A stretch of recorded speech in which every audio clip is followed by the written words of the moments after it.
Private investigator Tom Wells is contacted by Daniel Longdale, attorney for wealthy widow Mrs. Christian, whose husband has recently died. While clearing out her late husband's safe, she and Longdale found an 8mm movie which appears to depict a real murder of a girl. But Mrs. Christian wants to know for certain. Wells is instructed by Longdale and Mrs. Christian not to reproduce the snuff film in any way, and to not tell anyone else about the investigation. After looking through missing persons files, Wells discovers the girl is Mary Ann Matthews and visits her mother, Janet, in North Carolina. She allows Wells to search her house, and he finds Mary Ann's diary, in which she says she went to Hollywood to become a film star. He asks Mrs. Matthews if she wants to know the truth, even if it is unbearable.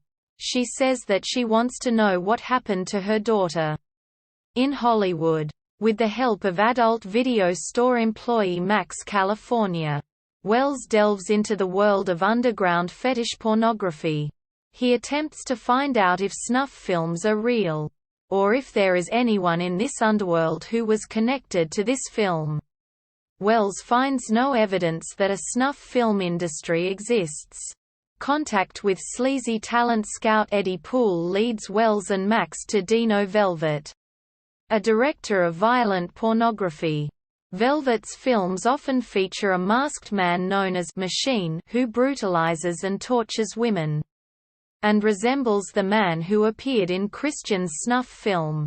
To gain more evidence, Wells pretends to be a client interested in commissioning a hardcore BDSM film to be directed by Velvet and starring Machine. Velvet agrees and arranges a meeting in New York City. The meeting turns out to be an ambush. Longdale and Poole appear and hold Wells at gunpoint. It is now clear that the film was real. Mr. Christian contacted Longdale to procure a snuff film, and being unable to find one, Longdale commissioned Velvet and Poole to make one. Velvet and Machine produce a bound and beaten Max, whom they abducted to force Wells to bring them the only surviving copy of the film. As Longdale and Wells go to Wells' car to retrieve the film, Longdale admits that he never thought Wells would get as far as he did, and just wanted to placate Mrs. Christian with the investigation. Longdale reveals to Wells that Christian commissioned the film because he could. Once Wells delivers the film, Longdale and Velvet burn it and kill Max. As they are about to kill Wells, he tells them that Mr. Christian paid $1 million for the film. Velvet, Poole, and Machine received $50,000 and Longdale kept the major portion. In an ensuing fight, Velvet and Longdale are both killed. Wells wounds Machine and escapes. Wells calls Mrs. Christian to tell her his discoveries and recommends going to the police, to which she agrees. Arriving at her estate, Wells is told that Mrs. Christian committed suicide after hearing the news. She left envelopes for the Matthews family and Wells. It contains the rest of his payment and a note reading, "Try to forget us." Wells warns his already frantic wife of the impending danger and to seek shelter in a location known only to them, and hands her his half of the money. Wells decides to seek justice for Mary Ann by killing the remaining people involved. Wells returns to Hollywood and tracks down Poole. He takes him to the shooting location and tries to kill him, but he is hesitant.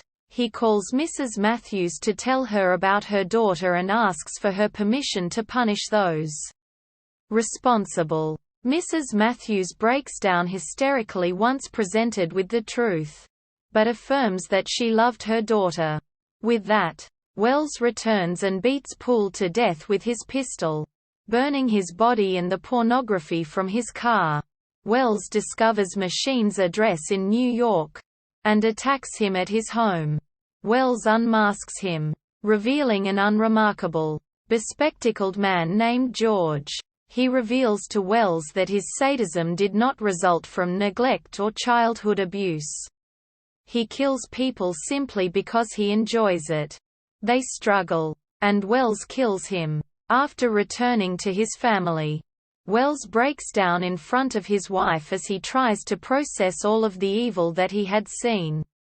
Over the course of the investigation, months later, Wells receives a letter from Mrs. Matthews, thanking him and relating her gratitude for the fact that, in spite of everything, she and Wells were the only people who really cared about Mary Ann.